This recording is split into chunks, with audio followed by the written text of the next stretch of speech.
This channel does not promote any violent, harmful, or illegal activities. All content provided by this channel is meant for an educational purpose only. শীতের কুয়াশা ঘেরা ভোরের আকাশ, জলাধারে চড়ে বেড়াচ্ছে ঝাঁকে ঝাঁকে বিদেশি পাখি।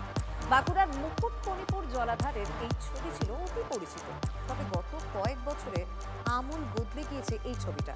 শীতের মরশুমে পর্যটকদের ভিড় বেড়েছে, মুকুটমণিপুরে ভিড় কমেছে পরিযায়ী পাখি।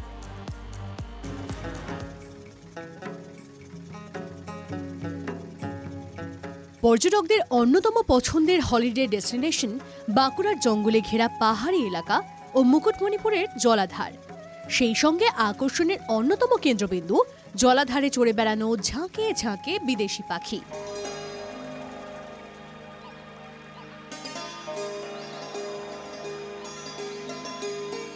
শীত পড়তেই মুকুটমণিপুরের জলাধারে দেখা যায় পরিযায়ী পাখির মেলা।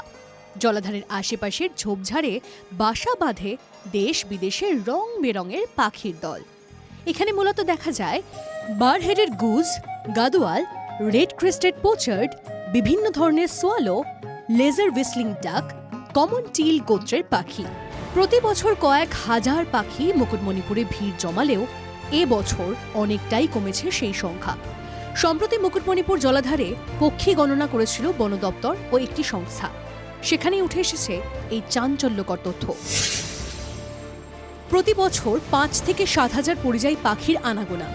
এবছর পরিযায়ী পাখির সংখ্যা ৩ থেকে ৪ হাজার, যার মধ্যে লেজার হুইসলিং ডাকের সংখ্যা ২,০০০। জলাধারমুখ হয়নি নর্দার্ন পিনটেন সহ বেশ কয়েকটি পাখি। পাখি গণনার তথ্য সামনে আসতেই উদ্বিগ্ন রাজ্যের বন দপ্তর। দেশ বিদেশের পরিযায়ী পাখিদের ফেরাতে একাধিক পদক্ষেপ নিয়েছে বন বিভাগ।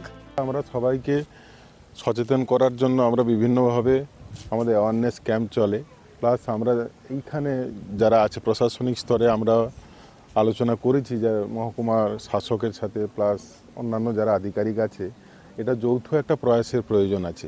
হঠাৎ কেন মুখ ফেরাচ্ছে পরিযায়ী পাখির দল? কি বলছেন পরিবেশ কর্মী থেকে পাখি বিশেষজ্ঞরা? প্লাস্টিক পলিউশন হতে পারে, পেস্টিসাইড কাছাকাছি যে এগ্রিকালচার ফিল্ড আছে তার থেকে পেস্টিসাইড এসে জলের কোয়ালিটি খারাপ করছে, সেটা হতে পারে। তাছাড়া মানুষের যে অ্যানথ্রোপোজেনিক যে প্রেশার, সেটাও প্রতিদিন বাড়ছে। এই বোটের মাধ্যমে ধরুন ট্যুরিস্ট বাড়ছে, এইসবের কারণে একটা মিলিতভাবেই পাখির সংখ্যা কমছে হয়তো। মুকুটমণিপুর কি তবে আর নিরাপদ আশ্রয় নয় পরিযায়ী পাখিদের জন্য? বাঁকুড়া থেকে হীরক মুখোপাধ্যায়ের রিপোর্ট, TV9 বাংলা।